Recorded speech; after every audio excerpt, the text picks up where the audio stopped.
Ce soir, par la grâce de Dieu, nous allons parler sur le thème un pardon sincère. Un pardon sincère.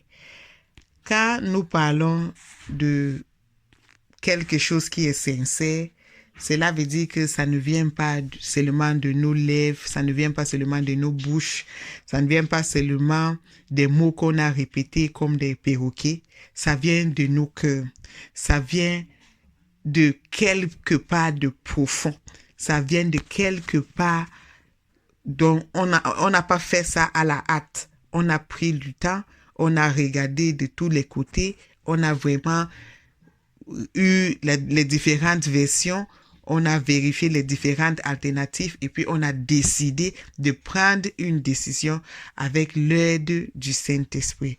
C'est la raison pour laquelle le thème, c'est pas seulement un pardon comme ça ou un pardon à vue d'œil ou un pardon charnel ou un pardon, comment dire, superficiel, mais c'est un pardon sincère. C'est la raison pour laquelle notre verset biblique ce soir, c'est Genèse 50. Nous allons lire Genèse 50, 15 à 21. Dans la version anglaise, ce qui commence à la verset 15 commence dans verset 14. Donc, pour ceux qui lisent en anglais, commencez de verset 14.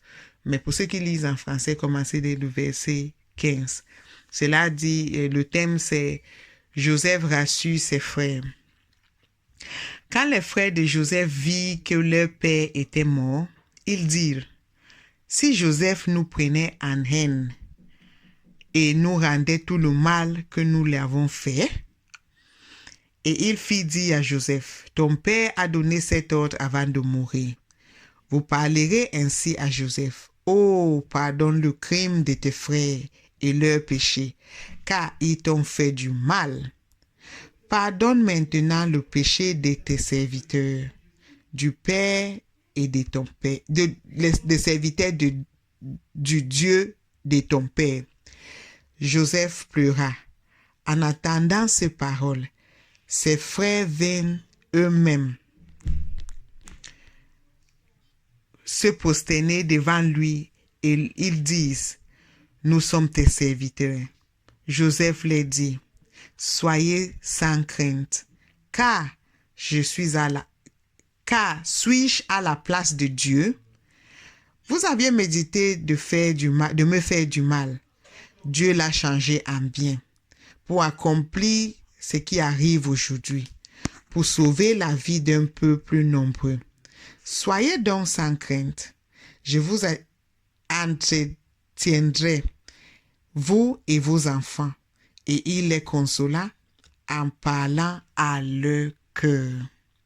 Bien-aimés dans le Seigneur, ce qu'on vient de lire ici, parfois ça sonne comme si c'était une histoire, peut-être les contes qu'on voit dans les films ou bien les histoires qu'on voit là dans les dessins animés. Ça paraît banal, ça paraît facile, ça paraît vulgaire. Mais si on lit vraiment à l'intérieur de ce qu'on est en train de lire là, on va comprendre la douleur qu'il y avait dans le cœur de Joseph. Joseph ne pleurait pas parce qu'il avait envie de pleurer. Joseph ne pleurait pas parce que vraiment ça faisait longtemps qu'il n'avait pas vu ses frères. Joseph ne pleurait pas parce que son père était décédé. Joseph ne pleurait pas parce qu'il manquait de moyens. Joseph ne pleurait pas parce qu'il ne pouvait pas réagir, il ne pouvait pas punir ses frères. Joseph ne pleurait pas parce que il ne pouvait pas prendre une décision là à la hâte. Joseph pleurait parce que il avait véritablement pardonné ses frères. Joseph pleurait parce que son cœur saignait. Son cœur ne saignait pas par rapport à la douleur qu'il avait ressentie. Son cœur saignait par rapport à l'amour qu'il ressentait pour ses frères. Son cœur saignait par rapport au fait qu'il a vu que dans sa vie, devant ses propres yeux, la promesse de Dieu s'est accomplie. La parole de Dieu, Dieu lui a donné une parole, Dieu lui a montré des rêves, Dieu lui a donné une vision quand il avait 17 ans. Mais là où nous sommes, Joseph a bel et bien plus de 17 ans. Joseph est maintenant un homme mature.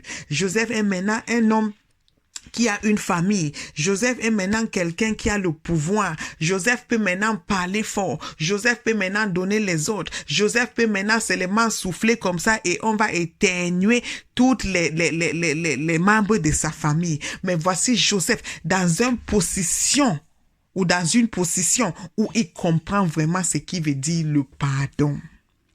Vous savez, certains parmi nous, nous avons l'impression que nous pardonnons, mais c'est seulement une impression. Certains parmi nous, nous avons, une illusion du fait qu'on a pardonné quelqu'un. Mais nos comportements envers la personne démontrent le contraire. Nos actions, nos actes, nos réactions envers cette personne démontrent que nous n'avons pas encore pardonné la personne comme il se doit. La Bible dit quelque chose dans le livre de Psaume 103, verset 1. Que si Dieu devait compter les péchés de tout un chacun, qui devait se tenir devant Dieu? Cela veut dire que nous qui refusons de pardonner aux autres là, sachant que nous avons aussi un compte devant Dieu. Sachant que, quel que soit le cas, tôt ou tard, on aura aussi besoin de pardon de la part de Dieu. Parce que la Bible déclare tout le monde a péché. Bien avant même qu'on arrive dans ce monde, nous tous, on a été conçus dans le péché. Depuis le jardin d'Éden, depuis les jours d'Adam et Ève, nous sommes déjà des pécheurs. Donc, avant d'arriver même de faire l'entrée dans ce monde, nous sommes déjà les pécheurs. Donc, quelqu'un ne peut pas dire que non, moi je ne suis pas pécheur, moi je ne suis pas dans ces catégories-là. Non. Parce que même notre conception est faite dans le péché. Mais maintenant, Dieu, lui, il ne compte pas nos péchés. Parce qu'il sait que s'il se met à compter nos péchés, vraiment, qui pourra se tenir devant lui? Personne. Et puis, il explique aussi dans ce qui nous fait comprendre que la façon dont il nous pardonne, c'est pas le pardon là qu'on dit seulement c'est le pardon à vue d'œil. C'est le pardon qui sépare le péché du pécheur. Il nous a déjà dit dans Psaume 130, versets 3 à 4, c'est que s'il devait compter les péchés, personne ne devait se tenir devant lui. Il vient maintenant confirmer dans Psaume 103, verset 1, que comme l'Orient est séparé de l'Occident, c'est de la même manière dont il sépare nos péchés de nous. C'est-à-dire que quand Dieu nous pardonne, il ne garde pas le compte de nos péchés. Il ne s'en va pas jouer la cassette de nos péchés. Il ne s'en va pas répéter. Il ne s'en va pas appeler les anges pour dire voilà, venez me jouer la cassette de péché de A, le péché de B. Tel qu'il nous a pardonné là, il nous a lavé, il nous a racheté. Il ne garde pas les souvenirs. Il ne garde pas les choses dont on a fait au passé. Mais comment est-ce que nous, les êtres humains, qui sont faits à l'image de Dieu, selon Genèse 1, 26 à 28, nous n'arrivons pas à faire comme Dieu? La Bible dit que nous sommes faits à l'image de Dieu. Cela veut dire que Dieu qui ne garde pas un compte de nos péchés, Dieu qui sépare nos péchés comme il a séparé l'Orient de l'Occident, nous aussi qui sommes faits, quand on dit l'image de quelque chose, ça veut dire que on le ressemble, on se comporte comme lui, on agit comme lui, on réfléchit comme lui, on fait tout comme lui. C'est aussi comme ça que quand tu vois un petit garçon ou une petite fille, c'est facile de dire que non, toi, tu ressembles à ton papa, peut-être sur le plan physique, mais sur le plan de comportement ou de ton caractère, tu ressembles à ta maman.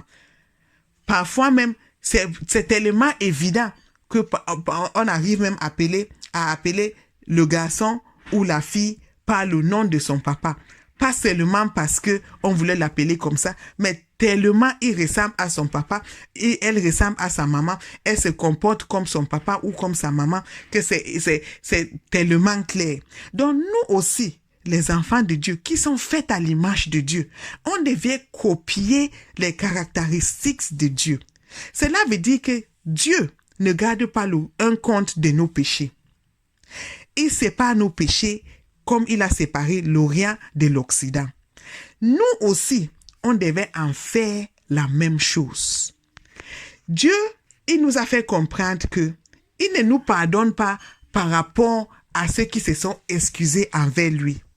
Il est miséricordieux et il pardonne à tout le monde. Il suffit seulement d'accepter que vraiment, j'avoue que j'ai péché.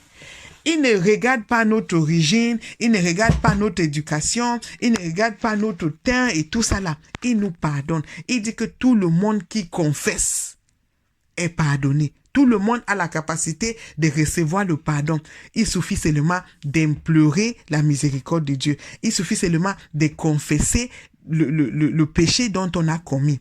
Mais comment se fait-il donc que nous, les êtres humains, on n'arrive pas à pardonner de la même manière? Nous sommes arrivés presque à la fin de cette année.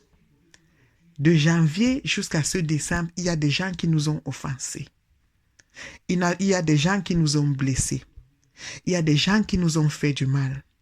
Certains parmi eux sont en train de demander des excuses.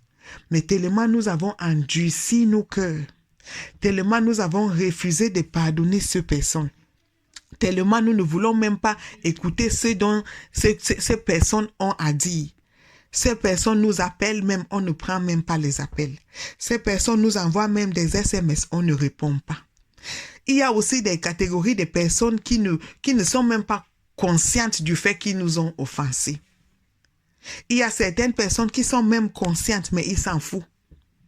Il y a aussi d'autres personnes qui nous offensent, c'est-à-dire à chaque instant, quand l'opportunité se présente, ils nous énervent, ils nous tapent sur les derniers nerfs. Mais la Bible n'a pas distingué le genre de personnes qu'on doit pardonner. La Bible nous demande de pardonner à tout un chacun. La Bible nous demande de pardonner les membres de nos familles, les membres de l'église, les collègues, les amis de classe, les camarades de classe, qui que ce soit.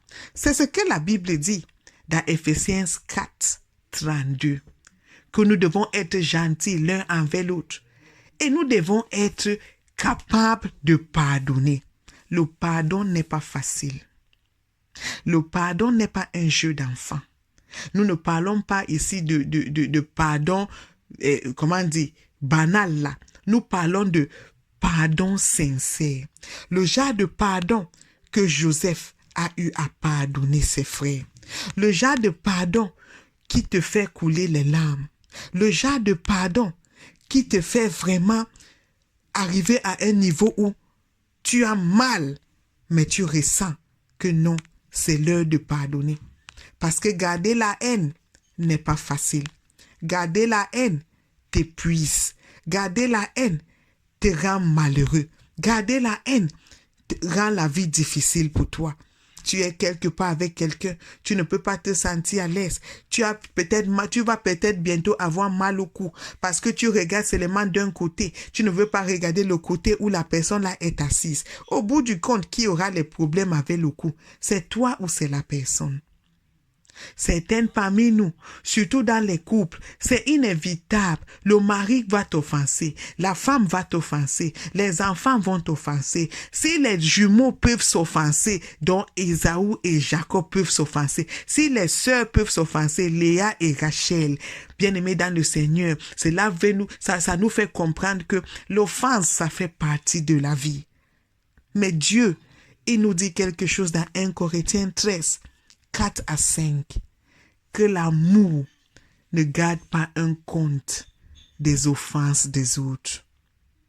Si nous disons vraiment que nous vivons dans l'amour, l'amour ne veut pas seulement dire que tu répètes à chaque fois que je t'aime, je t'aime, je t'aime. Non, aimer c'est un verbe et un verbe, ça agit. Un verbe c'est une action. Un verbe c'est des actes qu'on pose. Et si l'un des critères qui est dans l'amour est le fait qu'on doit être capable de pardonner. Bien-aimé dans le Seigneur, qui est cette personne que tu as du mal à pardonner? Ce n'est pas facile. Jésus, même quand il est en train de rendre l'âme sur la croix, la seule chose que Jésus trouve à dire, c'est que le Père nous pardonne. Nous ne savons pas ce que nous sommes en train de faire. Tu vas me dire que la personne en question est au courant, sait bien ce qu'il ou elle est en train de te faire. Mais c'est pas à toi de garder la rancune. Parce que si nous sommes faits à l'image de Dieu, Dieu est amour, Dieu pardonne. Pardonnons aux autres les offenses qu'ils nous ont commises. Joseph était en position de faire tout ce qu'il pouvait faire. Mais il a regardé d'où il venait. Si vous regardez même ici, ses frères étaient coincés. Ses frères avaient peur. Et c'est cette peur-là qui a fait en sorte qu'ils sont partis mentir.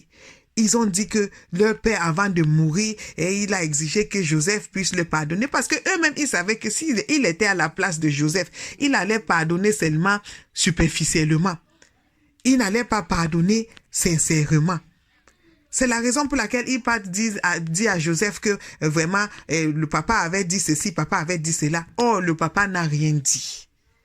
Mais bel et bien, avant l'arrivée de ses frères, Joseph les avait déjà pardonnés. Étant en prison, Joseph avait déjà pardonné ses frères. C'est la raison pour laquelle il était toujours capable d'aider même les autres prisonniers qui étaient mal à l'aise, qui n'avaient pas bonne mine. Quelqu'un qui n'a pas pardonné, il est fâché avec tout le monde. N'importe quelle chose l'énerve. Il a un problème avec A et il s'acharne sur B. Il a un problème avec C et il est en colère avec D. Mais quelqu'un qui a pardonné A, ça se ressent de la manière dont il se comporte envers B, C jusqu'à Z. Le comportement de Joseph, même étant dans la maison de Potiphar, démontre qu'il avait déjà pardonné à ses frères depuis longtemps. Il n'est pas là en train de se comporter bizarrement dans la maison de Potiphar par rapport au traitement qu'il a reçu de ses propres frères. Vous savez, quand la blessure vient de l'intérieur, ça fait plus mal. Mais Joseph, jeune de son état, il avait compris que ainsi va la vie. Et qu'est-ce qui s'est passé? Si vous lisez Somme 105, la Bible déclare Joseph a détenu la parole de Dieu. C'est-à-dire, il s'est accroché sur la parole de Dieu. Il n'était pas limité, il n'était pas découragé par ce qui s'est passé sur le plan physique. D'ailleurs, même Dieu lui avait donné le plan, Dieu lui avait donné la vision, mais Dieu ne lui avait pas montré ses frères, Dieu ne lui avait pas montré les obstacles et consorts. Donc, il ne se décourageait pas par rapport aux obstacles. Il utilisait la parole de Dieu comme l'échelle. Chaque jour, il grimpait. Et plus il grimpait dans le pardon, dans l'espoir, dans le travail, dans le service, plus il allait lentement et sûrement dans la destination que Dieu avait prévue pour lui. Si Joseph vivait dans le manque de pardon, je suis sûr que sa vie devait s'arrêter dans la maison de Potiphar. Parce qu'il n'allait pas donner le meilleur de lui-même. À chaque fois, il allait bouder. Il allait se rappeler, oh, comment est-ce que mes frères m'ont pu faire ça? Mes propres frères, voilà, c'est monté, voilà, c'est descendu. Mais parce qu'il avait mis cela derrière lui, il a même eu la capacité de pardonner même Madame Potiphar. Vous savez, quand on vous accuse de quelque chose dont vous êtes innocent, ça fait plus mal que quand vous êtes coupable. Quand vous êtes coupable, vous savez que, ok, c'est vrai, vous êtes en train de payer les pots cassés. Mais quand vous êtes innocent là, et personne ne vous donne même la parole, Potiphar ne vient même pas demander l'avis de Joseph ou la version de Joseph. Il vient, il écoute seulement ce que sa femme lui a dit et puis il conclut. Il ne regarde même pas le fait que vraiment, ce petit garçon m'a vraiment aidé et je suis béni par rapport à sa présence dans ma maison. Non. Il écoute seulement une partie de l'histoire et il tire sa conclusion. Mais même jusque-là, Joseph n'habite pas, ne vit pas, ne demeure pas dans le manque de pardon. C'est la raison pour laquelle, même étant en prison, Joseph ne boude pas. Joseph continue à grimper l'échelle de la parole. Donc, ce n'est pas quand ses frères viennent le dire que vraiment, avant la mort de papa avait dit ceci. Joseph n'avait pas besoin de cela. Joseph est en train de pleurer la première fois quand il voit ses frères parce que dans son cœur saigne. Il veut seulement voir si ses frères ont changé. Mais cela ne veut pas dire qu'il n'avait pas encore pardonné à ses frères. Le pardon était déjà le partage de Joseph. Même quand il devient le gouverneur de l'Égypte, on n'entend jamais que Joseph a dit « Appelez-moi Potiphar, appelez-moi la femme de Potiphar pour venir justifier, pour venir expliquer. » Non, Joseph avait pardonné Madame Potiphar bien avant cette étape-là. C'est la raison pour laquelle Dieu lui a donné une position où il était capable de se venger. Mais Joseph ne s'est pas vengé parce qu'il avait un cœur qui pardonne sincèrement. Et c'est la raison pour laquelle Joseph était béni. Joseph n'était pas béni seulement par rapport à la parole de Dieu dans sa vie. Joseph était béni par rapport à son comportement, par rapport à sa capacité de pardonner, par rapport à la possibilité de pardonner sincèrement. Regarde même l'exemple de David. David était béni parce que David était capable de pardonner. Les gens viennent injurer David, un roi. Imaginez un peu, les gens, les fainéants, viens cracher sur David, viens se moquer de David. David est plutôt en train d'implorer la miséricorde de Dieu. Une des choses qu'une grande personne a la capacité de faire, c'est de pardonner sincèrement. Cela ne veut pas dire que tu ne ressens pas le mal. Tu ressens le mal, mais tu comprends que non. La Bible nous dit en 1 Pierre 2, que si nous traversons les difficultés, surtout si nous sommes innocents, ça nous donne la possibilité de ressentir un peu, une énième de ce que Jésus a traversé. Ça nous donne la capacité de sonder, de comprendre, d'avoir une idée de ce que Jésus a vécu pour qu'au bout du compte, nous pouvons obtenir le salut. Bien-aimés dans le Seigneur, le pardon n'est pas facile, mais c'est utile. C'est pas utile pour la personne à qui tu pardonnes. C'est plus utile pour toi-même. C'est plus utile parce que la Bible nous dit quelque chose dans Matthieu 6, 14 à 15. Si vous pardonnez aux hommes leurs offenses, votre Père céleste vous pardonnera aussi. Mais si vous ne pardonnez pas aux hommes, votre Père ne vous pardonnerait pas non plus vos offenses. Nous avons déjà compris que nous tous, nous sommes nés dans le péché. Ça veut dire que d'un moment à un autre, on aura certainement besoin de pardon. Maintenant, si nous ne pardonnons pas aux autres, ici c'est écrit noir sur blanc, Dieu aussi ne va pas nous pardonner. Dieu sait que de temps à autre, on peut se fâcher. La Bible dit qu'on peut se fâcher dans Psaume 4, qu'on peut se fâcher. Mais il ne faut pas que notre colère nous amène dans le péché. Il ne faut pas aussi que le soleil se couche sur notre colère. Certaines parmi nous, le soleil a déjà couché sur notre colère jusqu'à... C'est grave. Quelque chose se passe en 1922. Nous sommes en 2022. On est toujours en train de répéter la cassette avec les détails. Toi-même, tu ne vois pas que si c'était un disque, ça devait déjà être rouillé. À force de répéter là, tu ne vois pas que ça te donne toi les maux de tête. Le sang ne peut pas circuler comme il faut dans nos cœurs parce que tellement il y a le nom des gens. Il y a Pierre, il y a Paul, il y a Matt, il y a Micheline. Le sang veut passer comme ça, c'est bloqué. Tout ce qui passe dans le cœur, là, l'eau, tout ça, là, l'oxygène, tout veut passer. Ça n'arrive pas à passer, c'est bloqué, c'est coincé parce qu'il y a tellement de noms des gens qu'on a refusé de pardonner. Et au bout du compte, on va entendre que c'est la crise cardiaque. Bien-aimés, dans cette fin d'année, c'est l'heure de pardonner sincèrement ceux qui nous ont offensés, ceux qui se sont excusés, ceux qui ne sont pas excusés, ceux qui sont conscients, ceux qui sont inconscients. Pas par rapport à eux, mais par rapport à nous-mêmes. Parce que nous savons que si nous ne pardonnons pas aux autres, Dieu lui-même ne va pas nous pardonner. Et que si nous ne pardonnons pas aux autres, les bénédictions que Dieu a prévues pour nous peuvent être arrêtées, peuvent être bloquées, peuvent être limitées. Donc, suivons l'exemple de Joseph. Pardonnons aux autres sincèrement afin que nos bénédictions, nos promesses, nos visions, nos missions sur cette terre, la parole de Dieu dans nos vies, les promesses de Dieu dans nos vies soit oui et amen. C'est pas facile, mais prions pour la grâce d'être capable de pardonner à tous ceux qui nous ont offensés. Tout sauf rien. Que Dieu nous rende capables et que Dieu bénisse sa parole au nom de Jésus. Amen.